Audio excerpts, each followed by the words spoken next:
So the spiritual layer is the silent inner peace of our own awareness. And that is our true identity. So there's a false identity within the psychology of the mind, and then there is a true identity behind the mind, just waiting to be found. The true identity, which is silent, and it's peaceful, and it's conscious. And it's completely untouchable. It's completely unaffected by the contents of the mind. So how do we get there? What are the self-healing techniques that we use to get there?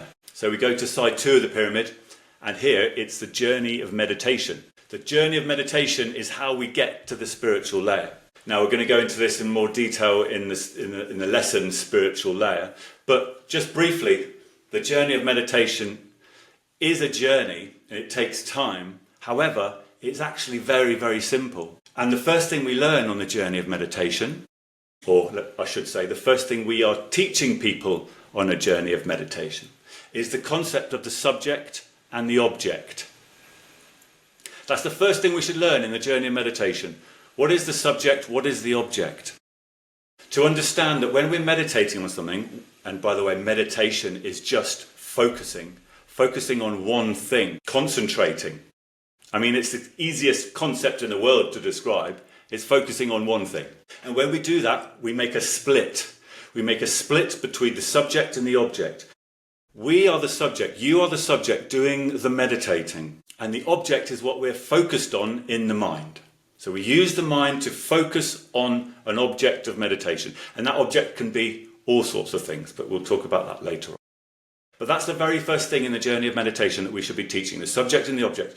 The reason why is because it becomes very important later on, because the idea, the whole goal of meditation, the reason why it was invented thousands of years ago, was to find the subject, was to find the true self. That peaceful awareness, which is just watching, which is just looking out of your eyes. That's the subject, and it's beyond mind.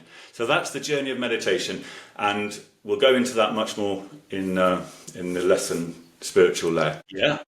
So it's because you've been meditating for multiple lives, for a long time. So that spiritual journey, which we're calling self-healing here, actually needs to be practiced over many incarnations, because the higher mind has to go through a lesson learning, the Kundalini has to grow, and levels of karma have to come down. And one of the ways that we stop producing more negative karma, or even removing some of our karma, is through meditation, and lots of different types of meditation.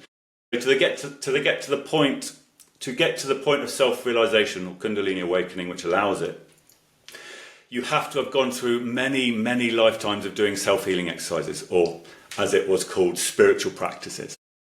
So yeah, if you haven't done any meditating in this life, and then it's perfectly possible to have nothing to do with spirituality in a life, in this incarnation, and then have a Kundalini awakening spontaneously. That's perfectly possible, because the work has already been done.